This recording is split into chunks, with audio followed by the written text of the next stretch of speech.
We just witnessed the most epic tiebreak of the entire Chess World Cup 2023. Why? Because it's the quarterfinals and there's a spot in the candidates on the line here. So the tension was through the roof.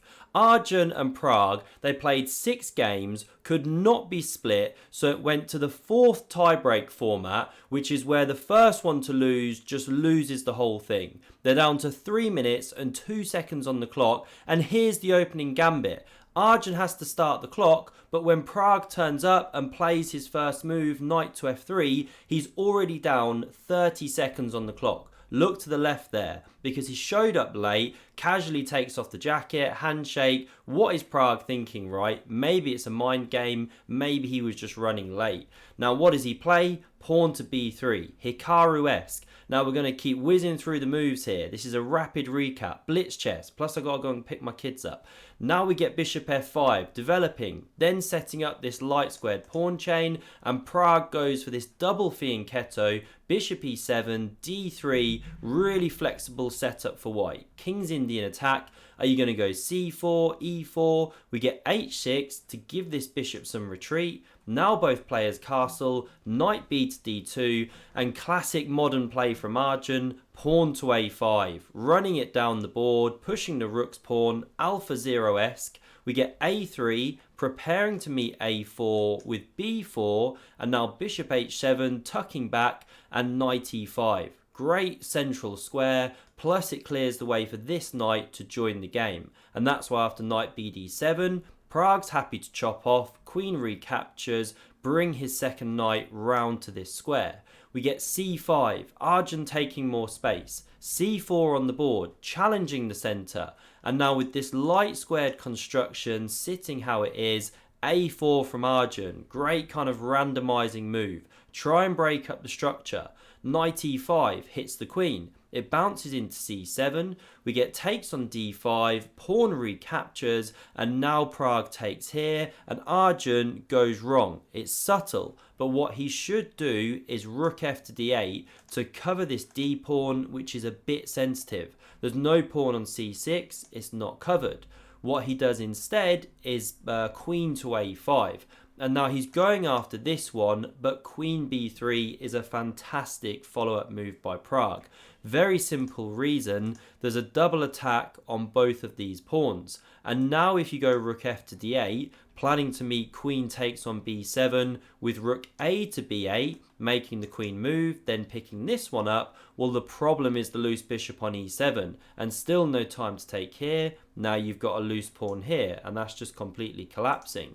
So running it back, you've got to do something. Well, Arjun now takes here. It is the best move, but look at the clock times. He took some time, he burned it down, suddenly Pragg's ahead on the clock. So we see bishop takes on d5. Yes, you give up the light squared bishop, great defender of your king. Black's got the bishop pair, but you win a critical pawn because now c5 could be weak in future. You're hitting b7, and although this bishop is unopposed, white gave up the light squared one, well, it's not on the best square. You'd rather it be transferred to here, sat on e6, but that takes time. So queen a6 played to cover this pawn. We get a4, great multi-purpose move. Maybe the bishop comes here one day, also stops b5, which therefore secures the knight outpost. And now after rook a d8, the queen retreats, bishop f6, and knight c4. Great move, neutralizing this bishop pair. The knight recaptures, rook f e8, and the knight bounces back to this beautiful c4 square. There's something really picturesque about a knight on c4 that can't be kind of moved or chopped immediately. I've always really enjoyed that square for a knight. Now we get queen to e6, so it hits the pawn on e1. Now, the top engine move is rook f e1. I understand why Pragg didn't play it. Looks kind of passive, but you keep the knight here blockading this pawn. Pragg goes for this one, and there's this amazing resource for black now of pawn to c4. And the whole idea is rip open this bishop, get it back into the game some more, plus the d-file. Now if the knight goes, well, you're dropping here, that's the problem because of this battery down the e-file. So if pawn takes, logical, then this kind of thing can start coming on the board. Now this is still far from clear. You know, the rook can be defended. I didn't go deep down the line. Then apparently g5. You know, it's a really kind of random attack. You've given up a pawn. Is it working? No way you can calculate this in blitz. And neither player has to win. You know, if they draw, it just goes to another game. Colours reversed, they play again. So instead, b6 from Arjun, logical. Cover the pawn, you know, stop a5 advance. Well, it can still advance, but you're going to chop it off. Now we get rook fc1 from Pragg, so activating that rook, and rook a8, going after the a pawn. Queen f4, adds some lateral defence. Rook a5, prepares to double, and now great play by Pragg. The top masters do this so well. He brings the rook to the b file and counterattacks. No passive defence.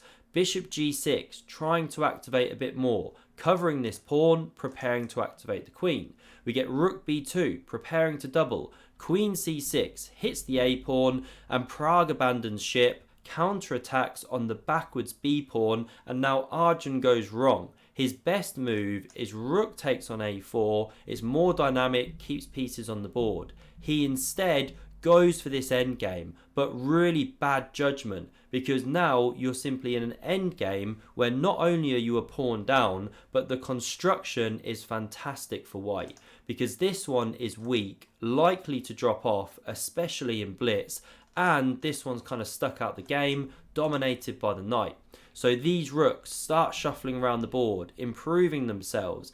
White here, Pragg, looking to pick up the pawn. The bishop activates, jump back one move. So the bishop does activate, hits this rook, and now it gets chopped. We go into the rook end game, but look at the clock times. This is the key thing now. 4 seconds. I don't even know how accurate that is. At times they were dropping down to 2, 1. You know, f4 was played with just seconds on the clock.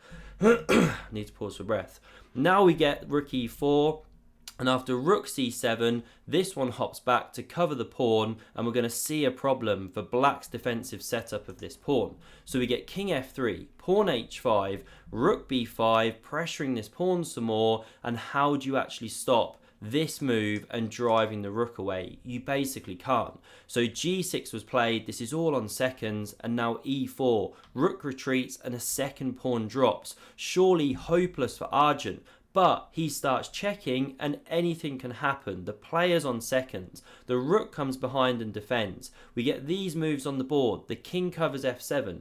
e5, the rook moves again. King f3, takes, pawn recaptures, check. We now see some shuffling around. You know, Pragg trying to get some time on the clock. And that's why this move is great. Pawn to e6. He rips open the black king at the cost of a pawn, but can now land some checks. Try and get some time. He takes here. Rook f7 played. Now he checks. King here, and this is a great move. Targeting that, rook defends, and now bang, a decoy check, because the king has to move. He takes the rook. Yes, he drops his own, but look at how he's liquidating. This is now horrendous. The rook exchange offered. Arjun has to duck it. The pawn endgame's completely lost, but look at this position. So is this one. The black king completely cut. And now watch the march of the pawns. Imperious, making their way down the board. Arjun thrashing, there's nothing he can do. We reach this position, and that is resignation from Arjun. He extends the hand. Pragg wins not only a spot in the semi-final, but also a spot in the candidates tournament, because the top 3 World Cup finishers go through to the candidates when it next comes around, and Magnus has already said he doesn't intend to play. What an absolutely incredible battle from both players, phenomenal talents. I hope you enjoyed. Do smash like if you did so, subscribe to never miss a future video, and see another epic game of chess. Check out the video on screen. Thanks very much for watching, and see you soon.